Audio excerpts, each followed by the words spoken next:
literally would roll over next to Charlie. At what time? And it's like 2 a.m. Not 3? We don't go to bed the first night until like 3. We're having a sleepover. It's like a slumber party. Tomato, tomato.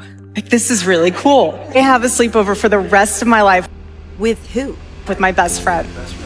But there's also another boyfriend. His name is Tyler Massy, and she dated him in 2015. Here we have them doing Fashion Week in Phoenix together. And in the caption to this photo posted by Jack Nicole, so Jack Nicole was the designer of Erika's outfit. Hashtag this photo cute couple. And here's some more photos that were posted on Twitter. This is Arizona. I love Donald Trump. Can I be involved? I'm like, absolutely. So I met her. And I was like, we've got to put her behind the president. So I had my family behind the president, my grandpa who just passed away just a few months ago, who loved Charlie. I'm sorry, but that whole thing right there is frustrating. So Erika Kirk actually had 2 boyfriends within the 5 years before meeting Charlie Kirk. So why lie about this? This is ridiculous. Okay, that's good. Give them a cleavage. People want cleavage. Showcase it. Sex sells. Sex sells. That's me. Sells. Sells. Do this. And I'm gonna be racing with my girlfriend. Hi, I'm Erika Kirk. You look gorgeous. Are you fixing my... Got a little bacon. Baby, that's deep in there. I don't think Erika found that strange because I think she did the same thing. It's called dating. No one's bashing that, but I don't know what she's lying. Tyler JT Massy's wife just confirmed what Erika Kirk spent years denying. Erika and Tyler were in a relationship, not casual, not brief, a serious, documented, long-term relationship that Erika has publicly claimed never existed. I lived out here. I was here for 5 years. I never dated here because I saw vicariously through my roommate how terrible it was. Somehow getting drinks was the replacement of having coffee and breakfast. I personally would rather have coffee or brunch with someone than going, I don't drink. I find it unproductive. Thought it was very strange how she would go to drinks with one guy and then go to dinner with another. I'm gonna pause here and talk about Erika Kirk on Summer House. Mind you, she was on season 3, which was filmed the summer of 2018. And apparently her and Charlie did start dating the summer of 2018 as well. This is ridiculous. This strong. Okay, that's good. You're a bright light in a very dark place. So let's go grab a mojito. How are you attracted to it? Can I get your number? I'm at a great point, just career-wise, to be able to take on this type of endeavor. And I feel like I have something very unique to offer this whole experience in general. Like I said, I'm very coachable, I'm very trainable.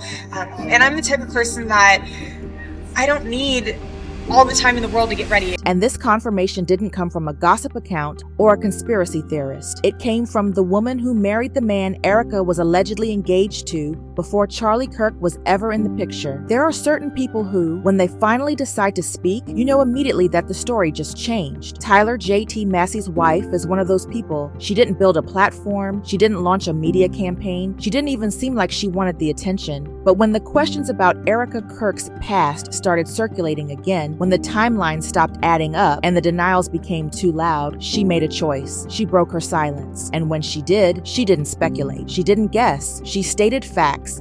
And here's why this matters more than all the other revelations combined. This woman has no reason to lie. She's not chasing clout. She's not trying to go viral. She's married to the man Erika was allegedly engaged to before Charlie Kirk ever entered the picture. That means she lived through the fallout. She watched her husband's history with Erika get scrubbed from public view. She saw the interviews where Erika claimed she had no serious relationships, no messy entanglements, no baggage. And for years, she stayed silent. Until now, what changed? The same thing that always forces the truth out. Erika Kirk started rewriting history so aggressively that the people who actually lived it couldn't stay quiet anymore. When you tell the world you were single and celibate for 5 straight years, when you build an entire brand around purity and waiting and never compromising your values, you create a problem for everyone who knows that's not true. And Tyler's wife knew. She knew because she had to reconcile her husband's past with the woman who was— We went to Maggiano's.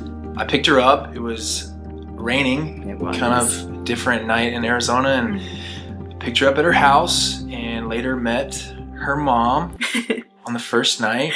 It's a big deal for the Exciting first night. stuff. Yeah, I'm not trying to scare her off. Right? You fixing my... I got a little bacon. Baby, that's deep in there. Give them a cleavage. People want cleavage. Showcase it. hotels. That's me. That's a good story. So it's not within the confines of marriage.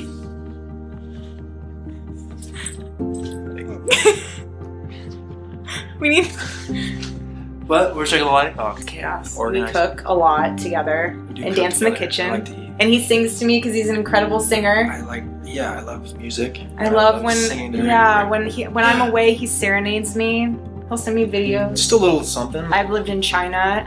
I've lived in Chongqing. I've been to Romania. I've been to Croatia. So when she came forward, it wasn't spite, it wasn't revenge, it was clarification. And that's what makes it so damaging. Because spite can be dismissed, revenge can be written off as bitterness. But clarification from someone with firsthand knowledge, that's the kind of testimony that doesn't go away. That's the kind of confirmation that makes every other denial Erika ever issued start to crumble. Tyler JT Massy wasn't some passing fling Erika forgot to mention. He was a minor league baseball player she dated seriously in 2014 and 2015. And the evidence isn't circumstantial. There are professional photos that look exactly like engagement announcements. There are social media posts where she refers to him as her incredible boyfriend. There are magazine interviews where she talks about their future together. There's even footage of them attending Phoenix Fashion Week as a couple, posted publicly with captions calling them cute together. And then there's the part that makes the wife's revelations even harder for Erika to dismiss. According to multiple sources, Tyler and Erika didn't just date. They planned a life together. Some claim they were engaged. Others say they had a child. And whether or not every detail can be independently verified right now, what's undeniable is this: Erika was not the untouched, relationship-free woman she later claimed to be. But here's where it gets worse. In public appearances after marrying Charlie Kirk, Erika repeatedly told a very specific story. She said she lived in New York for 5 years and never dated seriously because the dating culture was shallow and unproductive. She said she avoided romantic entanglements entirely. She framed herself as someone who waited, who preserved herself, who refused to compromise. And that narrative became central to her image at Turning Point USA. It positioned her as the ideal trad wife, the woman who did everything right, the living proof that faith and patience pay off. Except Tyler's wife just confirmed that narrative was fiction. And once you know Erika was willing to erase an entire relationship, an entire person from her history, you have to start asking what else got edited out, because this isn't a small omission. This isn't forgetting to mention someone you went on 2 dates with. This is pretending a multi-year relationship with engagement level commitment never happened. That's not selective memory. That's deliberate historical revision. So why now? Why did Tyler's wife decide this was the moment to go public? Because Erika's current behavior made it personal. When Erika started getting called out for her past relationships, when the photos started resurfacing, when people began questioning her claims about being single for 5 years, her response wasn't honesty. It was deflection. It was damage control. It was publicists releasing photos with suspicious metadata. It was allies attacking anyone who dared ask questions. And that's when Tyler's wife realized something. Erika wasn't just lying to protect her image. She was lying in a way that erased the people who were actually part of her life. She was rewriting history so thoroughly that the real people who existed in those years were being treated like they never mattered. And for someone married to one of those people, that's not just dishonest, that's disrespectful. Think about what it means to watch your husband's ex-girlfriend become a public figure by claiming she never had serious relationships. Think about watching her build a brand on purity and waiting while you know for a fact she was living with someone, planning a future with someone, presenting herself as engaged to someone. At a certain point, silence stops being the high road and starts being complicity in the lie. And Erika's team clearly understood the threat this posed, because their immediate response wasn't to address the facts. It was to discredit, deflect, and distract. They released alibis with wrong dates. They questioned the credibility of witnesses. They tried to make the story about conspiracy theories and jealousy instead of what it actually was, documented proof that Erika's public narrative was false. But here's the problem with that strategy. When you respond to exposure by doubling down on deception, you confirm exactly what people suspected. You show that you're not interested in truth, you're interested in control. And Tyler's wife just made it clear that the control is slipping. Erika Kirk's past isn't just complicated, it's vivid, it's documented. It's the kind of past that leaves a trail no amount of PR can erase. And now that Tyler's wife has confirmed the relationship, every piece of evidence that was dismissed as speculation suddenly has context. Start with the Amazing Race audition tape. This is footage that was never meant to be public. In it, Erika and Tyler are presenting themselves as a couple trying to get on a reality TV show. They talk about living together in Venice, California. They talk about cooking together and dancing in the kitchen. Tyler talks about serenading her when he's away. And Erika is not the modest, reserved woman she would later present to the world. She's playful, she's physical, she makes jokes about showcasing cleavage, she rubs his chest, he air humps her from behind. This is not a woman hiding her sexuality. This is not a woman waiting for marriage. Then there are the inconsistencies in her own stories. In that same audition tape, Erika claims she lived in China, specifically in Chongqing. But later, on Candace Owens' show, she says she only visited China for 2 weeks as a tourist. Charlie Kirk once said she lived there for 6 months. So which is it? Did she live there, visit there, or fabricate the entire claim to make herself sound more worldly? And if she's willing to change the story about something as basic as where she's lived, what else is negotiable?